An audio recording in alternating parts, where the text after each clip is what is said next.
भाइयों बहनों नमस्कार। मैं 22,000 समर्थक टीम से धरना अध्यक्ष विवेक द्विवेदी। 15 नवंबर से हम लोगों ने महाधरने का ऐलान किया है। ये 1 हफ्ते तक महाधरना चलेगा। कहने का मतलब महासप्ताह। सुबह 9 बजे से आप सभी लोग बीजेपी कार्यालय पहुंच जाएंगे अपनी संगठित टीम के साथ, और आप लोगों को धरना वहां देना है। जो भी बीजेपी के जिला अध्यक्ष हो चाहे सांसद विधायक आपके जिले में हो, सभी लोगों को ज्ञापन सौंपेंगे और उसी दिन डीएम साहब को भी ज्ञापन सौंपेंगे। तो सभी अभ्यर्थियों से निवेदन है कि 15 नवंबर यानी 15 नवंबर से लेकर 22 नवंबर तक महाधरना चलेगा। हर जिले में चलेगा। जितने भी जिला अध्यक्ष हैं सभी लोगों का कर्तव्य है कि अपनी टीम बनाकर अपने जिले में बीजेपी कार्यालय पहुंचे। और 15 नवंबर से 22 नवंबर तक लखनऊ में महाधरना चलेगा। हम लोग भी यहाँ ज्ञापन सौंपेंगे, बीजेपी का नेताओं को देंगे, लखनऊ के डीएम साहब को भी ज्ञापन देंगे और नियत समय पर ही धरना चलता रहेगा। और जो हमारे भाई बहन सक्षम हैं वो लखनऊ आ सकते हैं। लखनऊ से निकल बाराबंकी हो चाहे हरदोई उन्नाव हो चाहे इटावा हो, वहाँ के लोग आ सकते हैं। और मैं ये भी कहना चाहूँगा, धरना देने से पहले सभी अभ्यर्थी जिला अध्यक्ष जो भी हैं वो न्यूज़पेपर वालों को बता देंगे, मीडिया वालों को बता देंगे कि हम अपनी मीडिया कवरेज को कंप्लीट करें।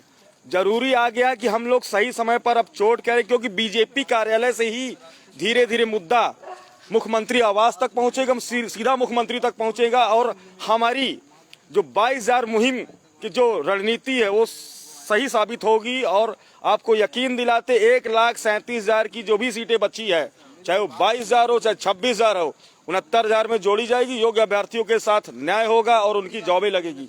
इसलिए अब समय आ गया है कि अपने कर्तव्य के लिए, अपने कर्म के लिए, अपने भविष्य के लिए, अपने जॉब के लिए जाग जाइए। क्योंकि अगर आप जागेंगे तभी आप कुछ पाएंगे। क्योंकि अभी तक नहीं आए कोई बात नहीं, लेकिन अब आप जाग जाइए। अब ये अंतिम अवसर है, जाग जाइए। क्योंकि आपको पता है UP TET C TET life time हो गया है। कहने का मतलब आने वाली वैकेंसी में 15 लाख लोग एग्जाम देंगे। आप सोचिए, जब 15 लाख एग्जाम देंगे तो आप बताइए कितने लोग क्वालिफाई करेंगे। और ये बताइए, पेपर का पैटर्न भी जानते हैं, पेपर में क्या कंडीशन होती है, सोच लीजिए। इसलिए और आज की एकेडमिक और पहले की एकेडमिक में कितना अंतर है। हम लोग के समय की एकेडमिक में 25-26 मैक्सिमम होता था। आज की एकेडमिक में हाई स्कूल इंटर में सब 80% पार है, 70%। तो मान के चलिए कि आज की एकेडमिक में 30 गुणांक लेके लोग ऊपर हैं। कहने का मतलब 5 गुणांक का डिफरेंस है। 5 गुणांक का मतलब होता है कितना है, 15-16 नंबर प्लस चले जाएंगे। यानी आप 100 नंबर पा रहे हैं तो सामने वाला 116 पे आप सिलेक्शन ले लेगा, आप बाहर हो जाएंगे। इसलिए अब समय आ गया, जाग जाइए, अपने कर्तव्य के लिए उठिए। और धरने का मैंने आह्वान कर दिया। मैं अपना व्हाट्सअप नंबर बताता हूँ, 8299414627। यही मेरा कॉलिंग नंबर है।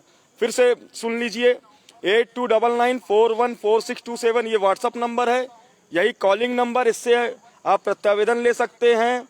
यहाँ तक कि जो भी प्रेस विज्ञप्ति है आप उसको भी ले सकते हैं। और ज्ञापन कापी जो भी चीज़ें हैं, डॉक्यूमेंट्स आप ले सकते हैं। आप अपने नेताओं को दे सकते हैं, बीजेपी जिला अध्यक्ष चाहे सांसद विधायक चाहे जो भी हो। यहाँ तक कि आप डीएम साहब को भी दे सकते हैं ज्ञापन।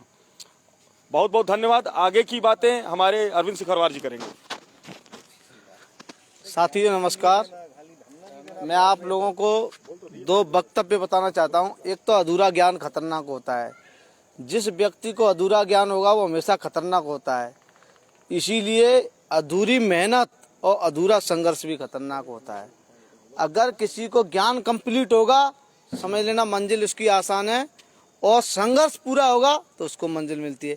एक कार्ल मार्क्स की एक और बात थी, धर्म अफीम की तरह होता है। जिस तरीके से हिंदुस्तान में धर्म के नाम पे, मजहब के नाम पे लोगों को आपस में लड़ा करके काफ़ी संगठन, काफ़ी भीड़ इकट्ठा कर ली जाती है, उसी तरीके से अफीम का नशा देखा। जैसे गुटखे वगैरह जो लोग खाते हैं, एक बार खाना स्टार्ट कर दे वो कभी भी नशा कम नहीं होता है। इसीलिए आप एक कामयाबी का ऐसा नशा चढ़ा लीजिए अपने ऊपर। देखिए, मैं आप लोगों से हाथ जोड़कर कई बार कह दिया, पर लेकिन आप लोगों ने कभी भी ये नहीं सोचा कि हम यहाँ आकर के भीड़ एकत्रित कर लें। अगर बाकी आप लोगों ने 5,000 की भीड़ दिखाई होती तो सच बता रहा हूँ 5 दिन में जियो जारी हो गया होता। क्यों कि भीड़ का बड़ा इफेक्ट पड़ता है। तो आप लोगों से ये काम नहीं हो रहा है तो युद्ध की गुरिल्ला नीति अपनाइए। हर व्यक्ति को, हर लड़की को, हर लड़के को, हर महिला, हर पुरुष को जो इस 69,000 की भर्ती से संबंधित है, खासकर जो इन वेकेंट सीटों के लिए लड़ रहे 22,000 के लिए। तो उनसे मेरा एक ही अनुरोध है, सुबह 9 या 10 बजे बीजेपी कार्यालय पर पहुंच करके वहाँ 5 बजे तक धरना देना, बैठना है वहाँ शांतिपूर्वक तरीके से बैठना, बैनर ले जाना, पोस्टर ले जाना, और एक दिन टाइम निकाल करके डीएम आवास पर भी 2-3 घंटे बिता करके उनको ज्ञापन देना है। बैनर बनवाना है सभी को, और सभी भी को एक एक बैनर बनवाना है, ठीक है। 75 डिस्ट्रिक्टों में अपने हाथ से लिख के चाहे कैसे भी ये बैनर होना चाहिए। 1,37,000 पदों को कंप्लीट कीजिए। अगर ये हमारी नीति 20-20 लोग भी बीजेपी कार्यालय पे पहुंचे, विधायक सांसदों को ये सूचित हुआ, और लेकिन एक बात है, हर किसी को दैनिक जागरण, हिंदुस्तान, अमर उजाला, हर किसी को न्यूज़पेपर में जरूर निकलवानी है। सबसे बड़ा परम कर्तव्य है कि न्यूज़पेपर में हमारे धरना देने का मतलब क्या हुआ, जब तक लोगों को पता नहीं चले। ज्ञापन देते वक्त जो फोटो खींचेंगे वो न्यूज़पेपर को ले जाके देना है। और ज्ञापन जब किसी विधायक को, सांसद को देते हो तो वो फोटो खींच करके वो न्यूज़पेपर में दूसरे दिन आना चाहिए। और ये सारी खबरें अब तुम हमारे पास ग्रुप में डालोगे, जिससे हम भी लोगों को मोटिवेट करेंगे। अगर हर डिस्ट्रिक्ट में ये काम चालू हो गया, अपने घर से आराम से कर सकते हो यार। चंद दिन की लड़ाई है, अगर तुमने 20 दिन 15 दिन भी ये लड़ाई लड़ ली तो मैं सच बता रहा हूँ नौकरी मिल जाएगी। इतने दिन के संघर्ष में ही नौकरी मिल जाएगी, क्योंकि चुनाव में सरकार की हालत बहुत खस्ता हो रही है, क्योंकि इससे हर लोग खिलाफ हो रहा है। तो सरकार अपने आप को लाने के लिए कुछ भी कर सकती है, फोटो और वीडियो भेजेंगे, ठीक है। तो मैं एक बात कहना चाहता हूँ कि हर किसी को अपना उल्लू सीधा करने के लिए, जानते हो, वो किसी भी हद तक गिर सकता है। तो मैं आपसे कहना चाहता हूं, वो अपना काम सिद्ध करने के लिए कहीं भी किसी हद तक जा सकते हैं। ये बीजेपी सरकार, अभी तक उन्होंने किसी भी तरीके की कोई घोषणा नहीं की है, कुछ नहीं किया है। तो आपसे हाथ जोड़ के निवेदन करते हुए कई बार कह दिया है, कम से कम अपने घर से, अपने जिले में पहुंच करके वहाँ बीजेपी कार्यालय और डीएम को ज्ञापन सौंपें, और 15 तारीख से लगातार 9 बजे से 10 बजे से 9 बजे से धरना स्टार्ट कर दीजिए बीजेपी कार्यालय में। शांतिपूर्वक धरना, कुछ गिराव कुछ नहीं, शांतिपूर्वक। देखना 75 डिस्ट्रिक्टों में घूम जाने दो इस चीज को, तहलका मच जाएगा। और नहीं, अगर यकीन मानो तो मैं आपसे दावा करके कह रहा हूँ 22,000 सीट इसी मंथ में जुड़ जाएगी। ये कार्य करके देख लीजिए 10-8 दिन बस, क्योंकि आप लोगों ने लखनऊ आने में तो हमें दिखाई दिया कितनी भीड़ इकट्ठा करते। कम से कम इस काम को तो कर सकते हो। तो आपसे हाथ जोड़ करके निवेदन है, इस बात को मेरी को जरूर ध्यान से सुने। धन्यवाद।